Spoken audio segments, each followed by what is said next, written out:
Hi everyone, welcome to the Community and Social Participation or CASP toolkit. Today I'm going to walk you through how the toolkit is designed and set up for you to use. As you'll see when you open your toolkit, it is broken into 8 various modules. Each module represents a component that is related to community and social participation that I found through the evidence. So just a brief background into this toolkit and this project.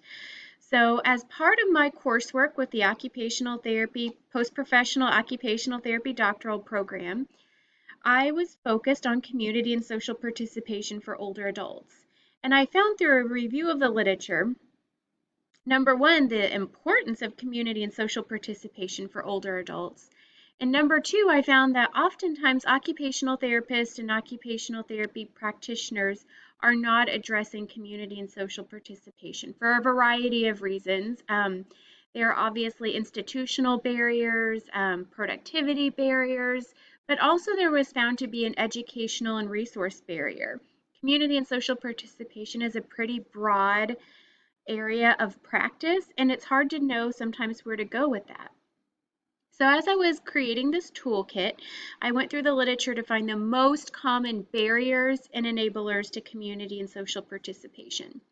So each module of this toolkit is meant to address one of those barriers or enablers. Also, through my coursework, I did the lifestyle redesign courses through University of Southern California Chan Division. And I did receive permission from that program to utilize some of the lifestyle redesign materials and their overall methodology in creation of this toolkit. So you'll see some more about that as we go through here. The purpose of this toolkit is to guide you as the occupational therapy practitioner, either the occupational therapist or the occupational therapy assistant, when you're working with clients and you feel like they may need a little bit of work on community or social activities. The goal with this program is that you can kind of take pieces of it here and there as you need. I recommend that everyone start with this Module 1 introduction, and the goal is that you take the clients through the modules. I'll show you how they're set up as we go along. But Module 1 is really an introduction. It gives the client a really detailed background as to why it's so important for their health that they're staying active in community and social activities. From there, the idea is that you can pick and choose which modules really fit your client and your client's needs. So they can be, after you complete Module 1, these modules, you can go through them out of order, whichever ones you want or don't want. So it's really meant to be very user-friendly. When you get your toolkit, I recommend that everyone start with the program manual. So when you open the program manual, you will see, let me scroll to the beginning here, a table of contents, acknowledgments, and this is where I talk about University of Southern California Chan Division did give me permission to use their materials and methodology. You'll see a list of abbreviations, and then the program background. So a very brief review of the literature and why this program or toolkit was created. And then you will see here the program format or the toolkit format is really designed on the lifestyle redesign methodology. So when you go through each module, they will include objectives, didactic education. So this is for you to use with your client to give them all of that background information, practical information, the information they need to move through that module. Each module will then be followed with opportunities for direct experiences, exploration, just reflection, and then guiding the client to analyze how that activity is going. Then you will see the guiding program theory, and then you will see each module has an outline. So these module outlines are duplicated in each module's folder, but you can find them here in the program manual. So this is a basic outline that you can use however you see fit with your client, but it's meant to give you a guiding idea of how to go through each module with the client. So as you'll see, Each module outline starts with objectives, educational topics to cover with your client, if needed, recommended testing or assessment tools, goal setting, and then when you get onto other modules, there will be active learning opportunities that are recommended. So again, you will see each module outlined here in the manual, and also they will be duplicated in each module's specific folder.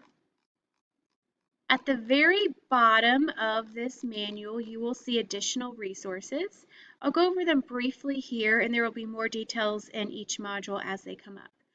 So this self-management tool is a resource that I recreated from a lifestyle redesign worksheet called the Fall Wheel. And I, again, did have permission from the University of Southern California, Chan, to kind of recreate some of these worksheets. So the directions are here that in the middle of the middle circle where it says problem, you're to have the client write down their biggest fear, worry, or anxiety. And then the fun part is, in these outside circles where it says solutions, your goal as the OTP is to guide the client to come up with their own solutions. So it's really getting them out of that mindset where they're problem, worry, anxiety focused, and get them to really problem solve some various solutions to help them develop a sense of self-efficacy or control over the situation. Now, this tool could be used for a variety of issues. Most of the time throughout this program or this toolkit, obviously, it's meant to be used around social or community activities. There is an empty one here at the bottom. So for example, if your client has a fear of falling, or let's say they're a fear of being a victim of crime when they're out in the community, you might have them write that in the middle circle, like I'm afraid of being targeted or mugged. Then in these outside circles, your goal is to help them problem solve their own solutions or strategies.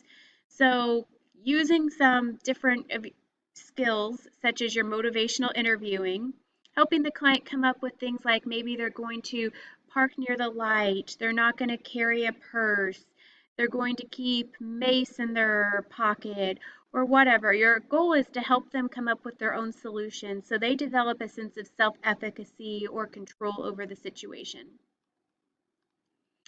The next form is a goal setting form, and I recommend throughout this toolkit the use of the COPM, which is an assessment tool that you have to purchase. So if you do not have access to that, this was created to be somewhat similar, something that you can use to help the client with goal setting. The next form is very similar to the self-management tool. It's called problem-based coping. And for better or worse, this allows your client to write down multiple worries, problems, fears, or anxieties. But again, the idea is to get them to transition their thinking from that worry, fear, anxiety into solution-based thoughts. Again, mostly regarding community and social activities. So maybe they are worried that they're going to get fatigued when they're out at the mall and not have a place to sit down. So you're going to help them come up with different solutions, like maybe they're going to take a rest beforehand, or they're going to go to the mall with you and map out various resting places. So the idea is to really get them focused on solutions. This is a really fun one. This is the How You Spend Your Day wheel. Each slice or segment of this wheel is meant to represent an hour in the day. So the goal for the client is to color in this circle according to how they spend their day. So red for rest, blue for work or productive task, yellow for leisure, and green for self-care. So as OTPs, we know that this wheel should be somewhat balanced. It shouldn't be all rest or all play. So you can use this wheel a couple different ways that I recommend throughout the toolkit, but this could be just a baseline to have your client fill out and see how are they spending their day, or it could be used somewhat as goal setting for them to fill out how they hope to be able to spend their day. And then I have references. Okay, so I'm going to go back out into the main screen here. and give you a brief overrun of each module. I will have video recordings in each module that go into more detail, but I'm just going to do a quick overview so you can kind of see how these are set up. So I do recommend that everyone start with Module 1 with your client. It gives a really good background as to why this is so important and your role as the OT with this topic. So when you open each module folder, you will see the module outline that I told you about earlier. Just gives you an idea of how to set up your first session. Each module outline does give a recommended time for your first session. It is recommended that after your first session in each module that you set up follow-up sessions to address anything that came up within that module. I'll go into more detail here in a minute. Each module also comes with a PowerPoint that is meant for you to go over with your client. These PowerPoints are meant to be educational and interactive. It goes over objectives, background, what is important about each topic, and then it's meant to be very interactive. So like this screen shows you the various barriers to community and social participation. But then it encourages the client to come up with what are their barriers, what are they seeing personally. And then each module also has additional subfolders with assessment tools, different exercises that you might use with your client within that module. So I'm going to go back out real quick and just pop into Module 2, which is Anxiety and Fear of Falling. And you will see here oops, sorry, I clicked on the wrong thing. In the module outline, it's going to look a little bit different from Module 1. So Module 1 is meant to be kind of a one and done. It's just introduction to the topic. But the subsequent modules have a little bit of room. So for this Anxiety and Fear of Falling, you'll see the module outline goes over the objectives, any assessment tools that might be recommended, education, and then it goes into active learning experiences. And then you'll see at the bottom of this, it is recommended that you plan a couple follow-up visits to address anything that might have come up during this anxiety or fear of falling. So the toolkit takes you through several ways that you can provide education or interventions for your client. You could do, well, you can see here, active learning activities.